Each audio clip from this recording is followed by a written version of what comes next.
Hello दोस्तों, मेरा नाम है मोहम्मद कैसर और आप देख रहे हैं स्टडी चैनल। बात करेंगे दोस्तों 97,000 नए शिक्षक भर्ती के बारे में। देख सकते हैं कि छात्र किस तरह से नई शिक्षक भर्ती के लिए संघर्ष कर रहे हैं और कोचिंग्स में जाकर छात्रों को मोटिवेट कर रहे हैं कि 23 दिसंबर की महाधरने में आप लोग जरूर शामिल होइए।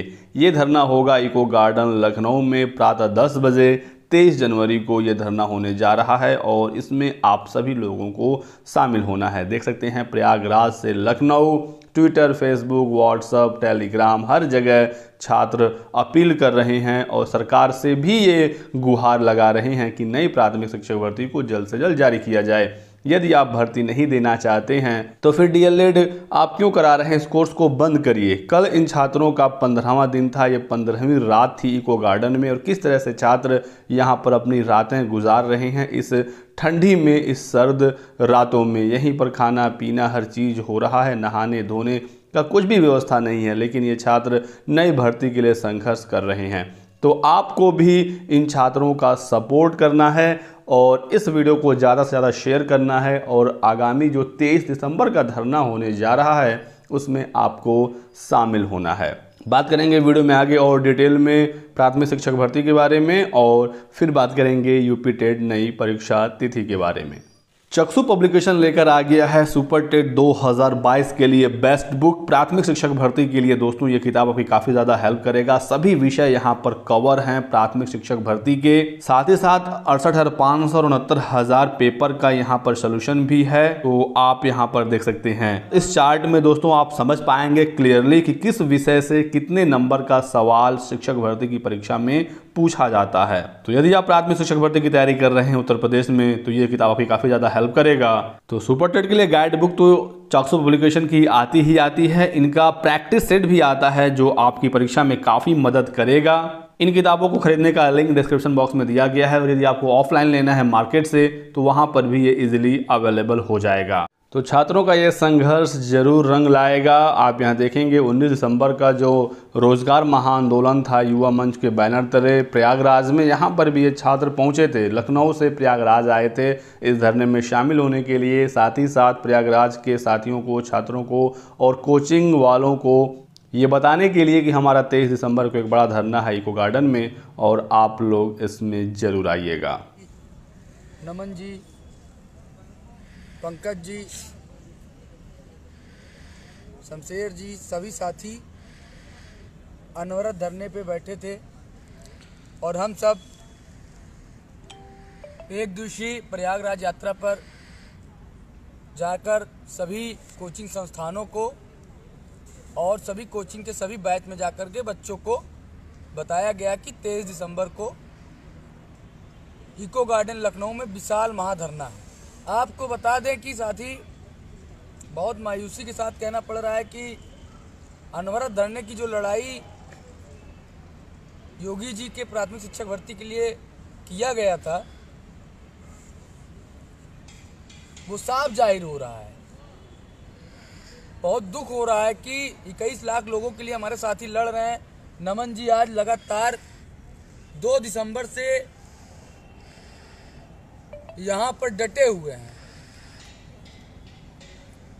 कुछ लोग आएंगे फेसबुक पे लाइव चला करके भाग जाएंगे, लेकिन एक जिम्मेदारी नहीं समझ रहे हैं कि अनवरत धरने पर मैं अगर प्रयागराज गया हूं, राम यागी जी झांसी गए कर जाकर के सभी कोचिंग संस्थानों में बोल रहे हैं। हम जाकर इलाहाबाद में एक दिवसीय यात्रा पर जाकर सभी समस्त कोचिंग संस्थानों में सभी बच्चों के सामने बताया जा रहा है 23 दिसंबर को धरना है, यात्रा करने जा रहे हैं। लेकिन और जितने भी साथी प्रदेश के इतने साथी हैं, अब किन किन का मैं नाम लूं। धरना अगर 23 तारीख को रखा गया है तो 22 तारीख को पोस्ट डालेंगे, 23 तारीख को आकर के 4 घंटा लाइव बाजी फोटो सेशन करेंगे, टीआरपी लेकर के भाग जाएंगे अपने घर और बताएंगे हम सबसे बड़े प्रशिक्षु ऐसी हैं। क्या प्रशिक्षु ऐसी हो यार, हम सब 1 दिसंबर से लगे हुए हैं। शमशेर जी चक्कर यहाँ पर 7 दिन रहे, इतने बीमार हो गए, चक्कर खा के गिर गए। 2 दिन बाद बेचारे ठीक होकर ढंग से ठीक नहीं हुए, आकर के धरने में बैठ गए हैं। अफसर बीमार हो गया, बीमार होकर के आज ठीक होकर फिर बेचारा भाग कर आया सुल्तानपुर से। ज्ञानेंद्र बीमार हो गया। यार हम सब कितने दिन लड़ेंगे आप सबके लिए। अनवरत धरना है, आप सब देख सकते हैं, इतना खुला मैदान है, इतनी ठंडी में हम सब पन्नी डाल करके सो रहे हैं। आप सबको जगाने के लिए एक रात एक मिनट नहीं बैठ रहा हूं। सारा दिन अनवरत धरने पर 15 दिन 14 दिन यहाँ काटा, काटने के बाद फिर भाग कर इलाहाबाद गया कि आपके कोचिंग संस्थान में जाकर के आपसे बताऊंगा 23 तारीख को धरना है, आप सबको आना पड़ेगा। लेकिन आप सब क्या कर रहे हैं, फोन लगा के पूछ रहे भैया भर्ती कब आएगी। हमको क्या पता भर्ती कब आएगी। अगर हमें पता होता कि भर्ती आ रही है तो हम धरने में यहाँ क्यों बैठते। कह रहे हो 23 को आएंगे। भाई 23 तारीख को कोई जन्मदिन का शादी का न्योता नहीं है कि खाना बना के खा लेना। अनवरत धरना चल रहा है, 23 की जगह पे 22 पे आ जाओगे, छोटे नहीं हो जाओगे। दुख हो रहा है कि मतलब हमारे साथी इतनी कड़ाके की ठंड में खुले आसमान के नीचे सो रहे हैं, 21 लाख लोगों के लिए लड़ रहे हैं। धरने का अनवरत धरने का 15वां दिन चल रहा है। हम सब अपना घर बाहर छोड़ के भाग भाग के आ रहे हैं, अपने जेब से पैसा लगा करके एक टाइम खाना खाते हैं, दिन भर भाग करके कोचिंग संस्थानों में जाते हैं, खुले आसमान में सो रहे हैं। इसलिए नहीं सो रहे हैं कि बेरोजगार रहना है, कि हम कोई प्रधानमंत्री मुख्यमंत्री बना देंगे आप सब हमको। दुख हो रहा है। हमारे 2 साथी लगातार इसी टेंट में सो रहे हैं और हम सब धीरे धीरे सब बीमार होते जा रहे हैं। लेकिन आप सब 23 को महाधरना है, 23 को आएंगे, उससे पहले आप सब नहीं आएंगे, क्योंकि उससे पहले आप सबको कोई मतलब नहीं आने से। अनवरत धरना है, जिनके तक बात पहुंची इसे अन्य लोगों तक पहुंचाओ और जगाओ और बताओ कि 10 दिन में भर्ती विज्ञापन नहीं निकलवा पाए तो भविष्य खराब है, आगे का जीवन अंधकारमय हो चुका है और हम भी थक चुके हैं। हमें ऐसा लग रहा है कि हम बहुत गलत लोगों के लिए लड़ रहे हैं, ऐसे लोगों के लिए लड़ रहे हैं जो मम्मी की तरह ताबूत में सोए हुए हैं और ये सदियों तक सोते रहेंगे। और उनके लिए लड़ना, अपनी जान को नौछावर करना, अपने माँ बाप को परेशान करना, अपने शरीर को कष्ट देना मूर्खता मानता हूँ। बस हाथ जोड़ रहा हूँ उन कोचिंग के डायरेक्टरों से, उनके बच्चों से, अध्यापक बनने वाले प्रशिक्षितों से, भैया आप सब धरने में आए, अनवरत धरना है, लगातार यहाँ भीड़ बनाओ। ये सरकार बहुत रैलियां देख रही, बहुत धरने देख रही। ये अगर जो चल रहा है अनवरत धरना, उसमें 21 लाख नहीं बस 21,000 आके हम लोग के साथ बैठ जाए तो हम लोग सड़कों पे निकलेंगे और यहाँ बैठेंगे ना तो एलआई जो रिपोर्ट भेजती है ऊपर, वो भी दहशत में आ जाएगी कि नहीं 21,000 बच्चे बैठे, उनके संरक्षण के लिए पुलिस फोर्स लगाया जाए और उनको देखा जाए कि नहीं वो किस हिसाब से रुक रहे हैं, कहाँ जा रहे हैं, कहाँ नहीं जा रहे हैं। ये पूरी रिपोर्ट जब सरकार तक पहुँचेगी तो कहीं ना कहीं सरकार दबाव में आएगी और ये जितने मांग किया गया है 97,000 की वो मिलेगी। और ये आप सब लोग जान ही रहे हैं कि 97,000 जो शिक्षक भर्ती की मांग चल रही है, इसमें बस कुछ ही दिन बचे हैं आचार संहिता लगने में। आचार संहिता लगने के बाद 3 साल तक तो एकदम आराम से फिर सोइए रूम पे, कोई दिक्कत नहीं, कोई आपको जगाने तक नहीं आएगा कि भैया चल के पढ़ लो, भर्ती आ जाएगी। 3 साल तक साथियों, आप लोग को कह रहे हैं 3 साल तक कोई नहीं जगाएगा। उसके बाद सरकार थोड़ी सी जागेगी तो बहुत करेगी, पेपर कटिंग में दिखाएगी कि ये भर्ती आ रही है। उसके बाद कुछ नहीं होने वाला, पढ़ते रहिए। पिछले 3 साल से पढ़ रहे हैं, 3 साल और पढ़िए। और क्या पढ़ रहे हैं, संज्ञा, सर्वनाम, विशेषण, यही सब पढ़ रहे हैं, इससे कुछ नहीं होने वाला। अरे सबको पढ़ रहे हैं, कोहलर हो गए, बंडूरा हो गए, स्किनर हो गए, इनको ये सब रटा रटाया है। एक बार आप देखेंगे फिर याद हो जाएगा। पुनर्बलन आपके पास है, पुनर्ज्ञान की क्षमता है। आप इतने निर्भय वो नहीं हो चुके हैं कि नहीं भूल जाएंगे। 2 दिन बैठ जाएंगे तो भूल नहीं जाएंगे कि नहीं थांडाई का अपना नियम दिया था, ये किया था, भूल नहीं जाएंगे उसको। जो घर से 3,000 रुपये आते हैं, किसी के घर से 4,000 आते हैं, उसी में मैनेज करके जो हम लोग का पढ़ाई है, पढ़ाई भी करते हैं, रात में पढ़ाई भी चलती है।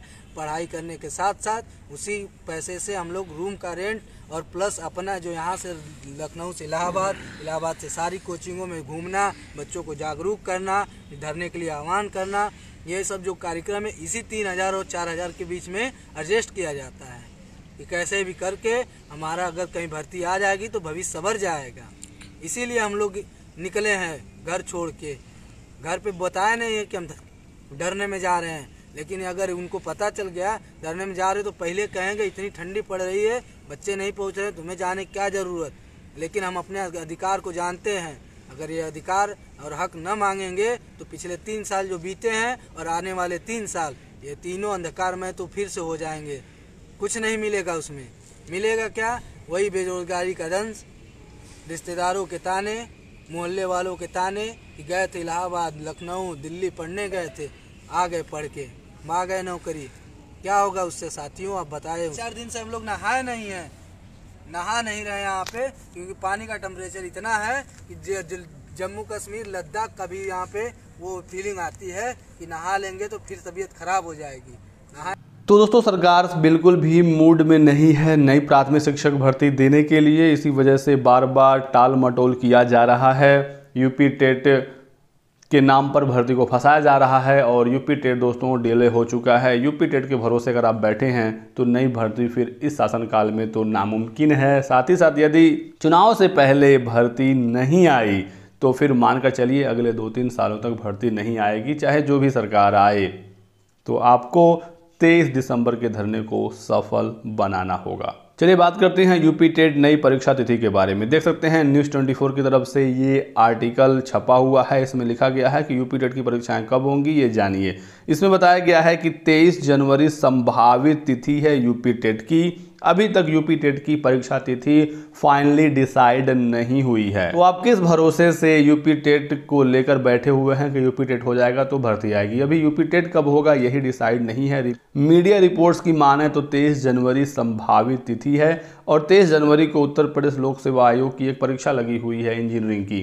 तो 2 परीक्षाएं फिर एक ही दिन में कैसे कराएंगे? फिर अगला जो संडे है वो 30 जनवरी को है और 30 जनवरी को यूपी SSC जेईई 2018 की परीक्षा है। तो दूसरी जो परीक्षाएं हैं उसकी तारीखों का घोषणा तो हो रहा है, लेकिन यूपी टेट की तारीखों का घोषणा क्यों नहीं हो रहा है, ये बड़ा सवाल है। और सरकार ये बता चुकी है विधानसभा में कि वो जनवरी में परीक्षा करा लेंगे। तो या तो 23 को कराएं या तो 30 को कराएं, क्योंकि अंतिम सप्ताह की ही बातें हो रही हैं। फिर किसी न किसी परीक्षा से ये एग्ज़ाम जरूर टकराएगा, लेकिन अब उसी में एडजस्ट करना होगा, क्योंकि इंजीनियरिंग की जो परीक्षाएं उसमें बहुत ज़्यादा भीड़ नहीं होती हैं और उस दिन यूपी टेट भी कराया जा सकता है। तो ये यूपी टेट को लेकर लेटेस्ट अपडेट है। साथ ही साथ ये खबर मिल रही है कि दोबारा से सबका एडमिट कार्ड बनेगा और आपको डाउनलोड करना होगा। फी पेमेंट या फिर से फॉर्म वगैरह कुछ भी आपको भरने की ज़रूरत नहीं पड़ेगी। एग्ज़ाम सेंटर भी बहुत सारे छात्रों का बदलने वाला है, क्योंकि इस बार कम सेंटर्स बनाए जा रहे हैं। एक ही सेंटर में ज़्यादा छात्रों का केंद्र होगा। कम से कम 500 छात्र पर सेंटर पर होंगे इस बार। तो सेंटर्स की संख्या घटाई जा रही है ताकि निगरानी में आसानी रहे और जो दागी केंद्र हैं उनको एग्ज़ाम सेंटर ना बनाया जाए। जो साफ सुथरे छवि वाले हैं उन्हीं को ही इस बार एग्ज़ाम सेंटर बनाया जा रहा है। तो ठीक है दोस्तों, इस वीडियो में बस इतना ही। वीडियो को लाइक और शेयर कर दीजिएगा। तैयारी आप लोग करते रहें। जो भी छात्र यूपी टेट वाले हैं और जो पहले से यूपी टेट सीटेट पास हैं वो लोग प्राथमिक शिक्षक भर्ती की तैयारी करें और आने वाले धरने को सपोर्ट करें। 23 दिसंबर को इको गार्डन पहुँचें और इस वीडियो को ज़्यादा से ज़्यादा शेयर करें। लाइक जरूर कर दीजिएगा अगर आपने अभी तक नहीं किया है, और चैनल को सब्सक्राइब करके बेल आइकन दबा लीजिए ताकि आपको इसी तरह की सभी लेटेस्ट और ऑथेंटिक इन्फॉर्मेशन मिलती रहे।